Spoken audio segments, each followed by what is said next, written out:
Good afternoon, and thank you for joining me on another episode of Ask Sharifah. We are having some fun today. We are learning from our guests. We are sharing comments and just sharing a lot of love. Today's guest is going to give us a lot of information on the how of how to do what she does. But before I bring in our guest, I'm going to go ahead and do what I always ask you to do, and that's to go ahead and share this interview, share this video, because we are live right now. And you know what? Friends don't let friends miss out on Ask Sharifah. So get your questions ready, get your comments ready, because our guest, Miss Lynette Smith, is going to answer a lot of our questions. Good afternoon, Lynette. How are you? I'm just fine, Sharifah. How are you? I am wonderful. Thank you for asking. And I'm taking a look at your information, and you are a professional copy editor. Is that correct? That's right. I work with book manuscripts and book layouts. I copy edit the manuscripts and check the layout when the graphic designer has done their thing for the book layout. That sounds like a very interesting job. It also seems as you have to be very detail oriented to be able to do a job such as yours. Did I not tell you that was my middle name, detail oriented? But I love it. Great variety of work comes through, over my transom, and it's fun. I keep thinking, and they're paying me for this? They are. I wouldn't be able to do it. I'm not that detail oriented. So how does one become a copy editor? Well, you want to be detail oriented. You want to have gotten reasonably good grades in English and go from there. Just do some practice, use Microsoft Word's track changes feature, and later on, if you have Adobe Acrobat, that's how you do the proofreading of the layouts. Mm-hmm. So, it just takes a knack. The copy editing is taking care of spelling, grammar, punctuation, clarity, usage, and flow. So you want to have a knack for catching those types of errors. And if you don't have the knack, maybe you should be the writer instead of the editor. I know, again, it takes some skill, but when you were in high school and when you were growing up, did you think you were going to become a copy editor, or how did you wind up in this field as a career? That's funny. I thought I was going to be an artist. Then I thought I was going to be a commercial artist. And then I thought I was going to be a fashion designer. Mm-hmm. And then somehow I ended up in the secretarial career for 9 years, and in the course of that realized that I really had a love of words. And heck, I ran a business support service for 16 years, mm-hmm. From 1980 to 1996. And then I spent 5 years running a trade association and managing all their publications, including their monthly 16-page journal. And then from there, I started the new business of copy editing and proofreading. And this month, I'm celebrating 15 years doing that. That's All My Best, as in allmybest.com. Well, congratulations. And I am so happy to hear about all your best, or all the best, or all my best. All my best. Yes, thank you so much. I love it. I love it. Now, we talked about you being a copy editor, but you didn't just decide to do it for yourself. Your goal, and I love people of service, that's why I like having certain type of people on my website. You help other people. You published a book on what you do. Can you tell us a little bit about your book, please, Lynette? Yes, but I would like to clarify that I've published 6 books, and the first one was not so much about copy editing. Mm-hmm. That was about writing heartfelt letters of appreciation. Okay. However, about 2-3 years ago, I published a different book, and it's really more of a little handbook with the world's longest, most boring title, 80 Common Layout Errors to Flag When Proofreading Book Interiors. But that's a nice little handbook for people who don't have a clue what to do if they've written a book. The graphic designers come back with the layout and said to them, all right, are we ready to publish? And they're going, what do I do at this point to decide yes or no? Well, the point is you check layout, and then of course you reread your book layout, your book, and you do all that before you approve it to be published. So that's a little tips handbook on that subject. However, the book I wrote in 2012 is the one that ties into my life's purpose. That's How to Write Heartfelt Letters to Treasure for special occasions and occasions made special. It's got kind of a neat backstory as to why I wrote that. Would you like a little quick version of it? Absolutely. Yeah, well, in 2008, November, my son got married. And at the wedding rehearsal dinner, he and his bride-to-be each brought out a framed letter of appreciation that they were presenting to their parents. And so they had two different letters. They had their best man and maid of honor do those, read them aloud. And there wasn't a dry eye in the house. It talked about, in my son's case, what it was like growing up, the traits he most admired about his dad, and then about me, and then the values he had learned that he planned to bring to his marriage. And then he said, thank you, and he signed it. And this was just, really meant so much. And it's in a place of honor in our home today. And after a while, I got to thinking, I wish more people would think about that. That was really moving, and it's going to be a lasting gift. It's not just a text. It's not just an email. It's something I can look at, and I can tell you every time I read it, it still moves me every bit as much as it did the first time. So there's that lasting effect. And I think someday when I'm dead and gone, my husband's dead and gone, he's going to get that letter back. He's going to give it to his daughters, and they're going to save it. And it'll be saved through generations to show what their ancestor was like. So that was kind of a life's purpose there. I decided to go ahead and write a book about all types of letters of appreciation. Oh, wow, that's wonderful. That warmed my heart. That's a very tender moment. But let me just ask you this. One of the things that you mentioned is that you wrote this particular book in 2012. Right. Here it is 2019. And even back then in 2012, people moved away from writing letters or anything short of, like I said, a text or an email. What has been your response to the book as far as people, are they now more encouraged to write letters? They are, and I conduct workshops as well for groups of 8 to 20 people, and they're very excited when they come to these workshops about being able to write a special letter for a certain person in their lives, and to have a clue as to how to approach that, because they understand at this point, and of course I've explained it to them, why it's got that lasting value. And let's look at texts. They're fleeting, they're momentary, they're gone. As soon as you click, it's gone. No one's going to remember it in a year. An email, you might think you're going to save it forever and ever, and you might print it out, and that would be wise, by the way, just in case, because computers crash, emails get buried. So emails, for the most part, are hard to save, And do you see that happening to your great-great-grandson? Seeing an email from how many generations? Not likely. So you want to get something in a more tangible form, and that's where the letter of appreciation comes in. And by the way, I'm not saying you can't type it. You can type it as long as you hand sign it. Okay.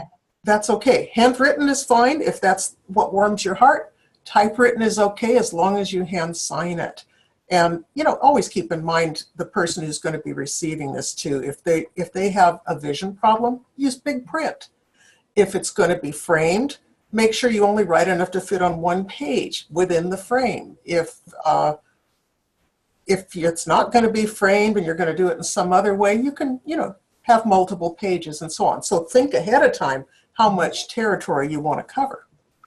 Wow, I think that's an excellent answer. And again, we are speaking with Mrs. Lynette M. Smith. We're talking not only about copy editing, we're talking about heartfelt letters. If you are watching the show live, because I am live right now with Lynette, so if you have any questions, feel free to ask your questions in the comments and I'll pass along the word. If you have any thoughts, feelings on writing heartfelt letters, please comment and I'll go ahead and pass that message along to our guest. And again, remember to go ahead and share this video. So what I'm going to do, because we are definitely filling up, we have quite a few people in the chat room. Going to say hello to Brenda, Vicky, Cecilia, Cynthia, Melvin, Helen, Manuel, Joyce, Francis, Lillian. So again, everyone, please go ahead and share this video because our guests are here to assist you to bring you information that you want to know.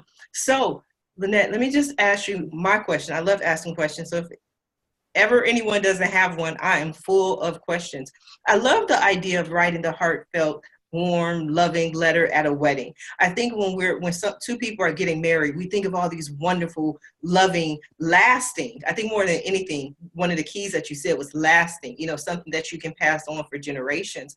But usually, aside from maybe a wedding, or maybe it's someone's 50th birthday, maybe it's a 75th wedding anniversary, we think about those things. Can you give us some other examples that may not be that profound where we can write those letters? Regular birthdays work, especially if somebody is getting older. Mm-hmm. And if they're getting very old, sometimes people are in hospice. They know they're going to die pretty soon. Wouldn't it be nice not to have regrets? Oh, I should have told her how much I loved her. Mm-hmm. Well, there's an opportunity here. And you can write a letter, and if you can see the person in person, mm-hmm. you can read that letter to them and make it a very beautiful moment to let them know what a difference they've made in your life or in the lives of others. There are some more public figures who, for example, have done major charity events or works, or they've always been active in a particular cause where they've affected a lot of other people's lives in a positive way. And you can acknowledge them for that, because it's important to be acknowledged. Some people go through life giving and never recognizing that somebody who received that wonderful effort on their part was grateful for it. And again, it might have been in a text, it might have been in an email, but it didn't get here to stay. And if you give them evidence, a real letter, they can read that letter over and over again, just like I read the letter from our son. And they keep feeling good, and they keep feeling acknowledged, and they know they've made a difference. And if it's someone in hospice or near the end of their life otherwise, that is so important. Everybody wants to know they've made a difference. Oh. So yeah, hospice is another important time to do that. But also you can even write to new parents about the experience of parenthood. You can write to your favorite aunt just because you've always loved her so much and what you've always admired about her. You don't need a particular occasion. Mm-hmm. But I would like to sneak in here real quick the 5 elements that go into one of these letters, because it's easier than you think.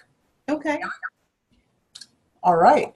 You start out with describing a shared memory that you both treasure, something to bring you together and get yourselves on the same page, so to speak. Remember when we da-da-da-da-da, and how funny that was when so-and-so came around the corner and caught us at it, something like that. Next paragraph, talk about the positive qualities that person has that you so admire. And of course, you may have 15 or 20 of them, but just pick about 3. I'd like to interject at this point, one of the benefits of this book is these lists of positive words to describe someone special. I like that. You're a little bit stuck, and let's say you're writing to a middle-aged woman. Well, there are 72 words here that you can look at that list and go, oh, she's this, she's this, she's this. Okay, I'm going to write about these 3 things. So it gets you prompted on what you want to write about. So again, that second part of the letter is just talking about their positive traits that you admire.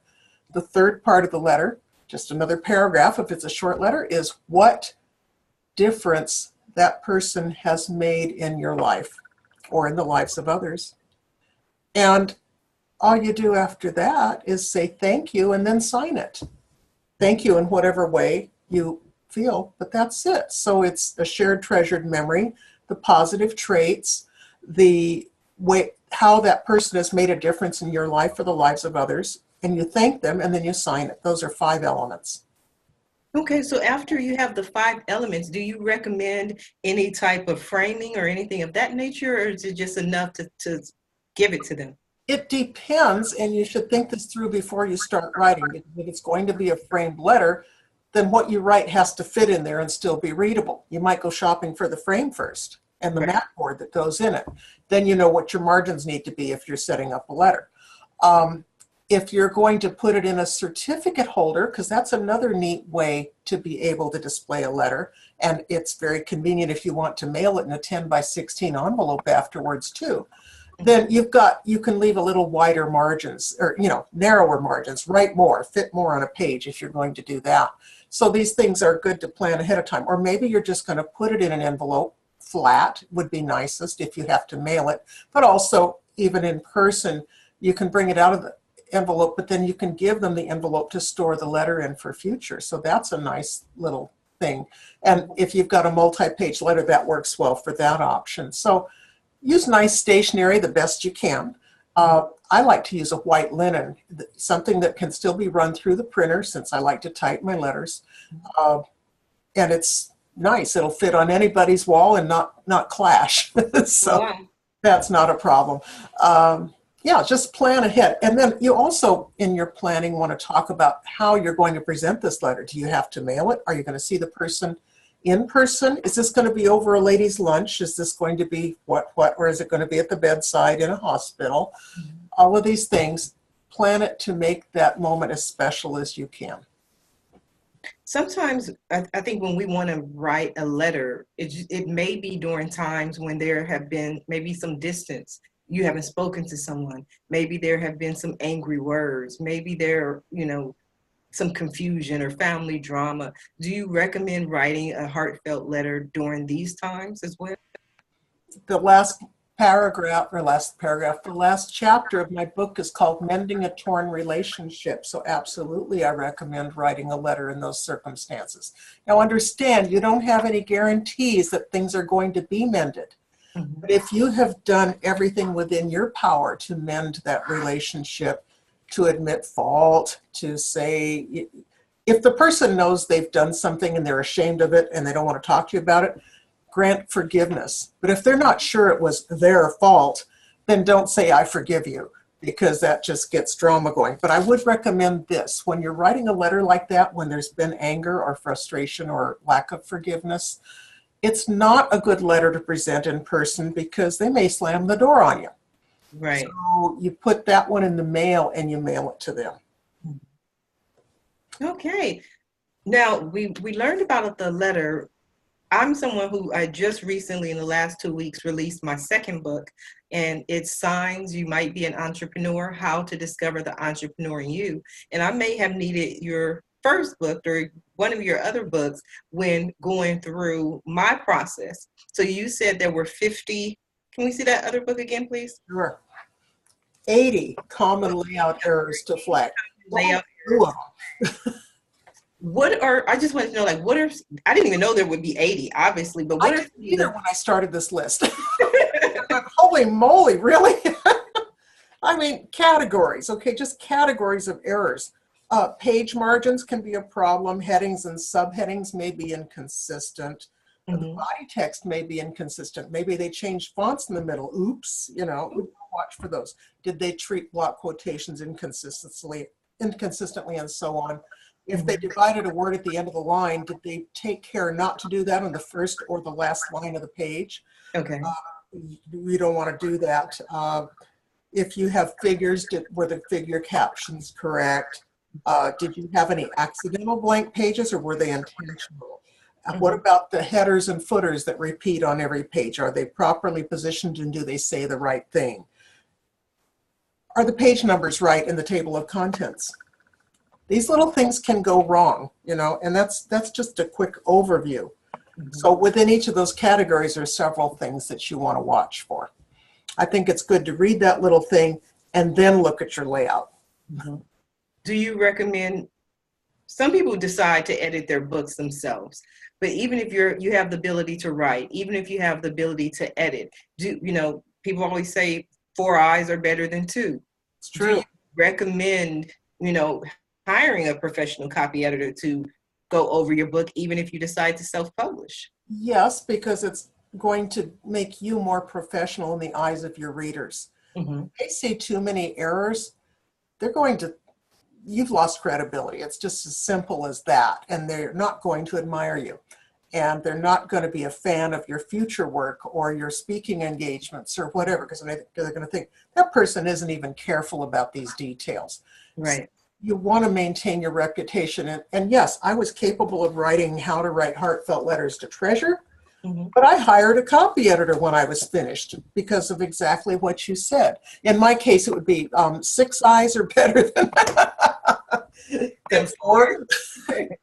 But I paid a good person, and honestly, I was glad I did, because she not only took care of the spelling, grammar, and punctuation issues, but as she saw the tips, she put herself in the mind of the reader, and she thought of a few more things I might want to add and write about, and that was just wonderful. Now that's going on to the border of developmental editing. Right. And I don't quite go that far when I do that for other people, but I do let them know if things weren't clear, or it seemed like it didn't make sense, some kind of a fact was skipped, or God forbid, here's another paragraph, 3 chapters later, that's the same as this paragraph I'm reading now. Mm-hmm. The author's too close to that to see it. So Okay. you need the outside set of eyes. Oh, that is wonderful. Where are people able to obtain your books? You can get them on Amazon. Mm-hmm. You can also get them, if you want a signed copy, from my website, which is not the allmybest.com. That's the copy editing and proofreading. Okay. The website for Heartfelt Letters is goodwaystowrite.com. So letter by letter, GOODWAYSTOWRITE.com. And the 80 Common Layout Errors book is also available on that website. So that's basically my publishing website. Well, you have, that answered my question. I was about to ask, because you have goodwaystowrite.com. And so I was going to say, what are some of the other good ways to write aside from just writing letters? And you said that's your publishing company. So if anyone is interested in publishing, is that something that you will be able to assist them with? Well, this is self-publishing. This is my publishing website to market the books that I've written, not to market the books other people have written. And I'm not a publishing coach. Okay. So, but I know publishing coaches. So if someone needs guidance from start to finish, that's great. Where they would involve me is when they have their best effort at a final draft. Mm-hmm. Then I step in as a copy editor. Then we do that, and then they take it to a graphic designer for the book layout. Mm-hmm. And when that's finished, then they call me again, if they want to, for proof reading, meaning reading the proof. And the proof copy is the PDF layout. So those are the 2 capacities in which I can help. Oh, that is wonderful. Now, Lynette, we are coming down to the last few minutes of the show. And what I like to do is allow my guests the opportunity to just speak directly to our viewers, people watching the show live, and just let them know what you want them to take away from your interview. Have the attitude of gratitude and deliver the letter, the sooner the better. Used to do that when I was a kid with the 4 Ds. I love it. I love it. Words of wisdom. And again, where can our viewers find you? For Heartfelt Letters, that's goodwaystowrite.com. Mm-hmm. For copy editing and proofreading, that's allmybest.com. allmybest.com, goodwaystowrite.com. You have heard it here. I want to thank everyone for tuning in to this episode. And I definitely want to thank you, Lynette, for being today's guest. It's been my absolute pleasure. Thank you so much, Sharifah. You are so welcome. And to anyone and everyone who's interested in watching all of our interviews, to see more interviews, or even to be a guest, visit my website at AskSharifah.com. Until then, everyone have a wonderful day. Bye.